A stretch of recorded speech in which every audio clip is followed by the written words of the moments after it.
This is not a drill. I repeat, this is not a drill. After Lord knows how long, the update we've been waiting for has descended upon us. What is it, you ask? Well, it's a series of glossary entries covering just about everything important in Deepwoken lore. You can access these entries by clicking on underlined terms in an NPC's dialogue. This includes clarifications about the moon's eye, the luminants, the heavens, and everything in between. Now, normally I delve into each lore entry we get and break everything down for you all, but there's unironically too much lore here for me to cover in just one video. So I'll be reading out each entry as they are, just so you all can get a grasp on everything essential to understanding Deepwoken's lore. I can't stress how important these entries are. They give us a concrete foundation to start from in terms of theories. In the next video, I'll be solving the mystery behind the origins and purpose of the Authority. Following that, I'll be breaking down every aspect of Deepwoken lore that we don't currently know. If you want to see that, well, stick around, like and subscribe. As of this video, we've entered the great era of Deepwoken lore. Without further ado, let's begin running through every one of the new lore entries. The Drowned Gods. Entities of immense and unknowable power that are said to slumber deep within the depths. Many believe that the song has stirred them from their sleep and brought about the tides. Should a drowned god wake, it's also believed that it would result in Lumen's undoing. The names of drowned gods are often spoken in harsh tones or through euphemisms, in fear that it may bring them closer. Worship of the drowned gods is taboo across most of Lumen, with their faithful being branded as cultists and heretics. Mer of Light. A goddess worshipped by many in the Etrian Luminant. Many believe that Mer was responsible for bringing about the knowledge of murmurs to the kingdom of Etrea. The Heavens, the other half of Lumen, an inverted dome suspended above the surface. The waters of the heavens are known as the Night Sea, the former home of the Celestials. Oaths, an extension of the song brought about by swearing a vow to oneself. By expanding upon the song and incorporating a self-sworn vow and its workings, the effects of its magic are greatly amplified, granting the adherents of oaths unique and powerful abilities. The Moon's Eye. At night, the Moon's Eye rises over Lumen and shields it under its watchful gaze. Many believe that the Moon's Eye is a gate to the afterlife and that their ancestors look down upon them from it.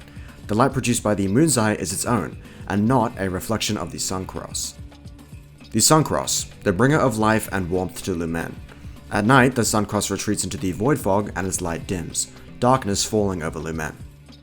The Tides. Following the discovery and widespread use of the song during the Cataclysm, a tipping point was reached and all manner of strange phenomena emerged. Chiefly the waters of Lumen arose, slowly at first, but over all the years, all but the tallest of mountain peaks were submerged beneath the waves. But to say the waters rose is not strictly accurate.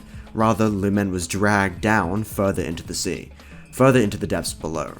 With the depths closer than ever before, sightings of misshapen monstrosities and nightmarish beasts emerging from below plagued the shores of Lumen, hemming mankind ever inwards towards the safety of the peaks. As the tides came, so too did the void snake its fingers into the now vacant shallows of sunken ruins. In modern times, the vast majority of Lumen is ensnared in the grasp of the Void Sea. Though the tides brought about a physical calamity through the submergence of Lumen, they also brought out an existential calamity in the drowning. The time since the tides began are often referred to as the aftertide, or being post-tidal. It is important to understand that the tides are not a historical event. They are an ongoing calamity, as Lumen continues to slip further and further into the depths below. The Luminants. Akin to continents, the Luminants are the remaining regions of Lumen that haven't been claimed by the Void Sea. In a sense, the Luminants and their safe waters are islands into their own, with each Luminant separated from one another by the Void.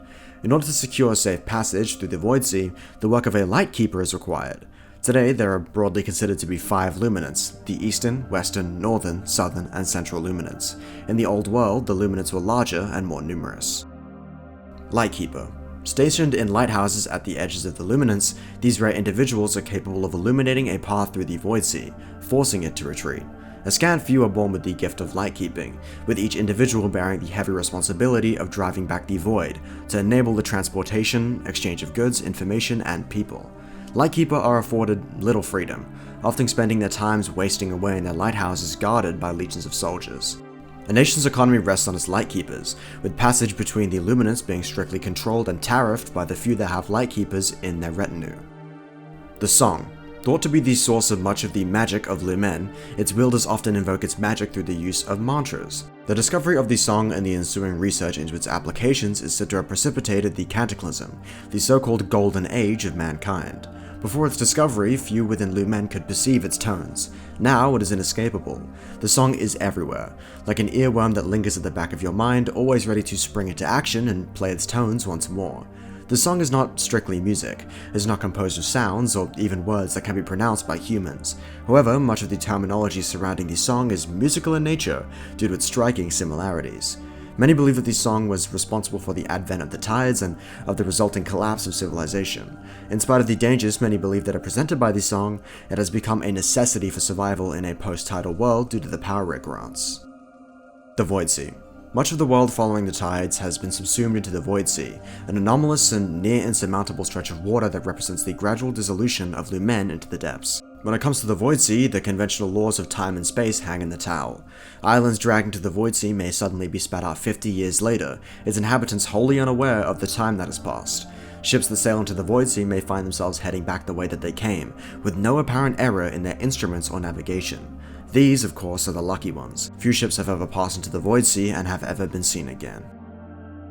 The Depths. The depths is often thought to have been structured in layers, referring to the distinct regions of the depths with deeper layers holding to the conventions of reality ever more loosely. In spite of mankind's attempts to apply structure, logic, and order to the depths, layers are not strictly ordered in the manner they are described. One may conceivably travel to the third layer without ever passing through the first and second layers. This being said, the typical routes established do generally follow this order. The way most individuals reach the depths is through the effects of the drowning. The Old World, the times before the tides arrived. The Cataclysm is often thought of as the defining era of the Old World. The Celestials, the former inhabitants of the heavens above. Similar in many ways to mankind, but of a different species altogether. When the tides came, the Celestials were driven from the heavens down to the surface below. Many within Lumen view the Celestials as gods, with many major religions within Lumen worshipping them. Of these religions, the Star Kindred faith is one of the most populous, holding considerable influence over the Western Luminant and beyond. The Surface, the half of Lumen in which you reside. The surface is made up of the Luminants and the Void Sea that surrounds them. The Etrian Luminant, the so-called sub-Luminant of the Eastern Luminant that is home to the Kingdom of Etrea and the Isle of Vigils. In times past, the Kingdom of Etrea held claim over the vast majority of the Eastern Luminant, so the designation of the Etrian Luminant is a somewhat modern invention.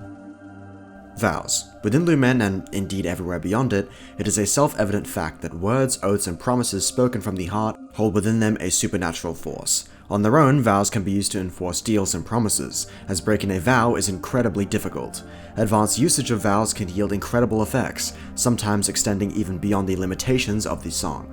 Vows are poorly understood by the people of the Resurgence, but they're still a fundamental part of their daily lives. Vows do not have to be made with others, and can even be made with oneself. Indeed, the powerful magic of an oath is facilitated by such a vow. And that's all of the entries that we have access to in-game. I hope that cleared up any misunderstandings you have surrounding the basics of the lore, but that's a lot to take in, isn't it? I'm sure you can see why I opted against discussing all that lore in this video. It might have taken a week to get through it all properly, so I'll be taking it one at a time and walking you all through it in the coming videos. Stay tuned, because I have a lot planned. A whole lot. Stay blessed, stay well, and, well, I'll see you in the next video to pick apart the Authority.